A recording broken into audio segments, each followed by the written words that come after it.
दोस्तों, आज की कहानी है भाभी जी आपके सामानों पर मेरा जन्मसिद्ध अधिकार है।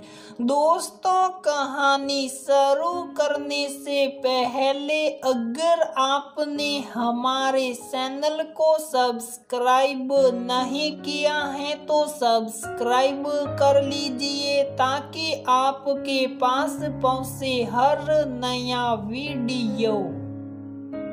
काम्या ने अपनी सगाई वाले दिन नारंगी रंग की बनारसी साड़ी पहनी थी जो उसके नाना जी ने खास इसी दिन के लिए खरीद दिया था। तभी तो आज के गाउन और लहंगा वाले टाइम में भी उसने साड़ी पहनना पसंद किया।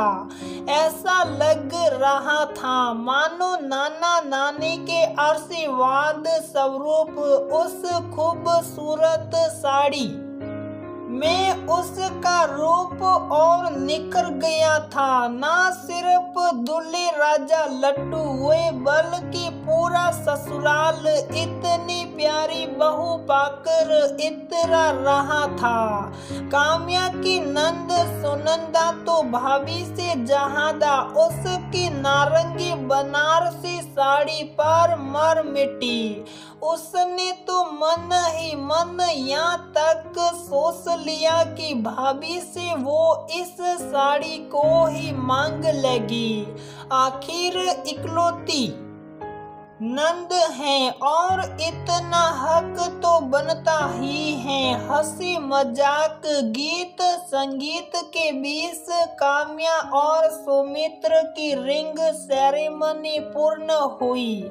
चारों तरफ बहुत खुशी का माहौल था। इतनी प्यारी जोड़ी को देखकर दोनों मम्मियां नजर उतार रही थी। सुनंदा ने काम्या के कानों में ना जाने क्या कहा कि काम्या के गोरे गाल गुलाबी हो गए और वो मुस्कुरा उठी। फिर सुनंदा ने खुद ही राज पर से पर्दा हटा दिया कि दादा को जल्दी मस्ती है भाभी को घर लेकर जाने की। काश आज ये रिंग सेरेमनी न होकर शादी हुई होती।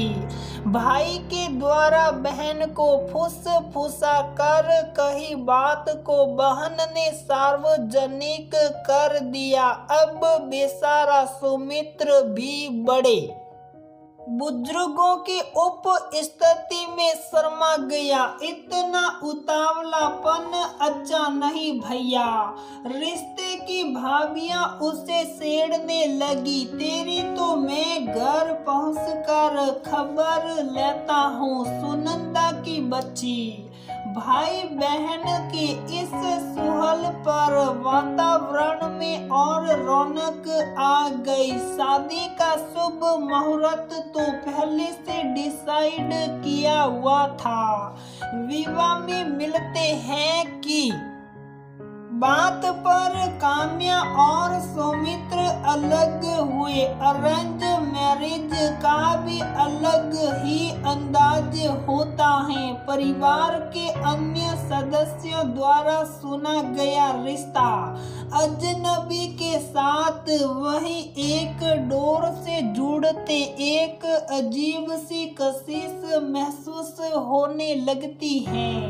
और काम्या और सौमित्र के साथ भी यही हो रहा था। घर में काम्या की शादी की तैयारियां जोर शोर से हो रही थी। अपनी इकलौती बेटी के लिए मम्मी रंजना जी ने बड़े अरमान सजाए थे। उनका बस चलता तो वो साड़ियों की दुकान खरीद लेती, परंतु काम्या ने साड़ियों की खरीदारी पर जैसे रोक लगा दी। कुछ ही साड़ियां खरीदो मम्मी, तुम्हें लगता है मैं साड़ियां पहनूंगी एकादा हैवी साड़ी और 5 हल्की साड़ियाँ बस। इसके अलावा सलवार कमीज मेरे जींस वगैरह तो है ही, इन्हें थोड़ी ना मैं भूल जाऊंगी। पुराने कपड़े कौन देता है भला। अच्छा अच्छा वो सब मैं बाद में ले जाऊंगी, पर शादी के नाम पर फिजूल खर्ची नहीं चाहिए मुझे। अच्छा अच्छा मेरी अम्मा, मेरे भी कुछ अरमान हैं कि नहीं साल जितने दिन ससुराल में रहेगी कम से कम उतने दिन के अलग अलग साड़ियाँ तो मैं दूंगी ही। शादी के बाद कुछ दिन खूब अच्छे से पहन ओढ़ कर रहना बेटा। जीवन का ये समय बहुत खास होता है और बार बार कहाँ आता है। ठीक है मम्मी, सब समझ गई। रंजना जी आजकल की नई जनरेशन की नई सोच पर हैरान थी। पहले शादी के नाम पर लड़कियां कितनी उतावली होती थी, भले ही व्यक्त ना करे पर मन ही मन एक गुदगुदी सी तो होती ही थी। साड़ी कपड़े गहने जेवर को लेकर एक अलग ही उत्साह होता था, परंतु आजकल के जमाने की ये मॉडर्न लड़कियां कुछ अधिक ही प्रैक्टिकल हैं। कामिया खुद अच्छा खासा कमाती हैं, वो चाहे तो सामान इकट्ठे कर ले, पर कहती हैं जिन चीजों का भविष्य नहीं उस पर बेफिजूल पैसा खर्च करना मूर्खता है। अब कौन समझाए उसे कि कुछ चीजें खास मौके की शोभा होती हैं। खैर रंजना जी ने अपनी समझ से सब कुछ काफी अच्छी तरह से कर लिया था। शादी के बाद काम्या ससुराल पहुंची। काम्या और सुनंदा हम उम्र थी। काम्या को कुछ भी परेशानी या झिझक हो, हर सवाल के साथ सुनंदा हाजिर रहती थी। काम्या को सुनंदा का साथ अच्छा लग रहा था। पति के साथ की बात तो निराली होती ही है, पर अगर नंद के साथ पटरी बैठ जाए तब तो आधा मैदान जीत लिया समझो। काम्या की सासू माँ बहू को ऐसा वैसा कोई तुगलकी फरमान सुनाती, सुनंदा झट भाभी की रेस्क्यू के लिए टपक जाती। शादी के बाद के कुछ दिन रिश्तेदारों के साथ बीते, पूरी औपचारिकता और ससुराल के सभी नियमों पर चलते हुए, परंतु घर खाली होते सो मंगला जी ने काम्या को इत्मीनान करा दिया कि जैसे मर्जी है रहो, अब जमाना बदल गया है। काम्या और सौमित्र हनीमून के लिए निकल पड़े। खूब मस्ती भरा समय बिताकर काम्या और सौमित्र वापस लौट आए। अब शुरू हुई शादी के बाद वाला असली जीवन। अभी तक तो परियों की कहानी की तरह दिन बीते थे। काम्या ने अपनी अलमारी खोली, ऐसा लगा जैसे उसकी अनुपस्थिति में किसी ने इसे छेड़ा है, पर अगले ही पल उसने मन को समझा लिया कि इसमें गलत क्या है। मम्मी भी तो उसकी अलमारी खोलती संभालती हैं। जरूर मम्मी जी को कुछ देखना होगा। अगले कदम पर एक और झटका। उसके कुछ लिपस्टिक और काजल नहीं थे मेकअप बॉक्स में।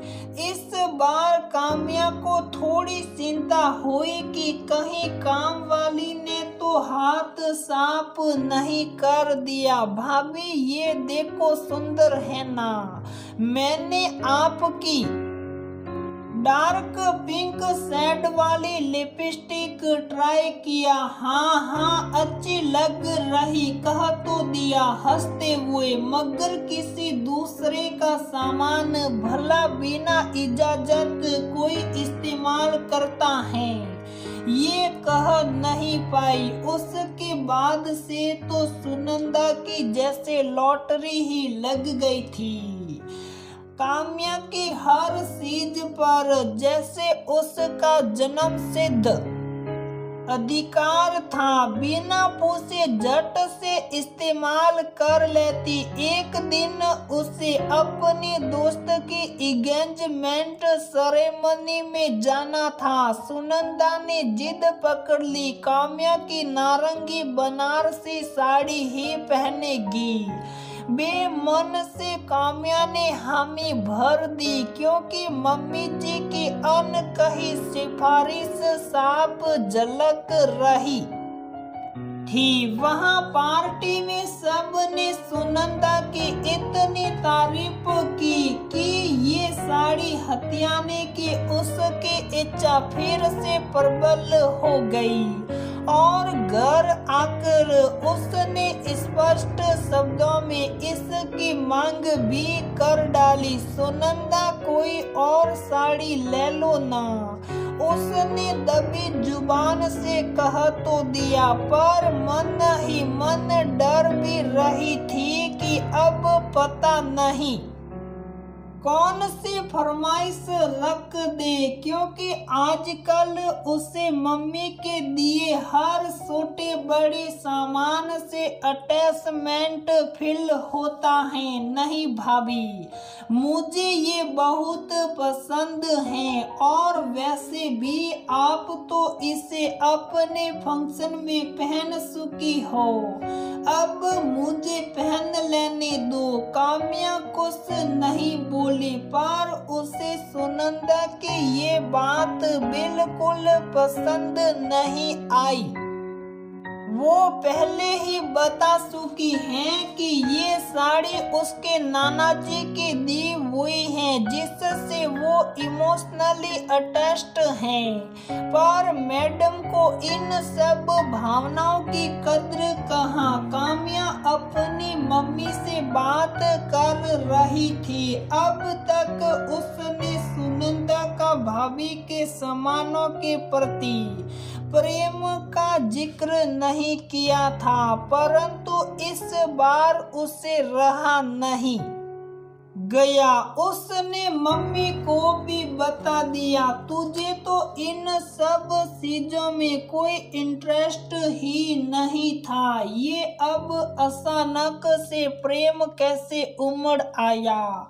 सच कहा मम्मी, आजकल अपने हर सामान के लिए एक अलग सा जुड़ाव महसूस होता है। जो कुछ भी मैं वहां से लेकर आई हूँ और फिर जब कोई उसे हाथ लगाए तो मुझे अच्छा नहीं लगता। कोई बात नहीं बेटा, ससुराल में ये सब होता है, सुनंदा भी सब समझ जाएगी।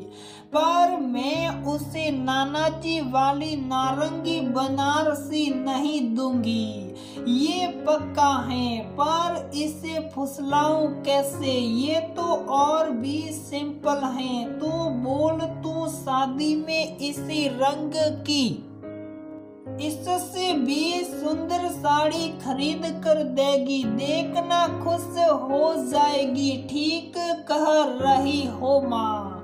ये लड़की बिल्कुल मेरी उलट है, इसे तो दिन रात बस सजना संवरना है और बस टाइम शादी के सपने देखने हैं।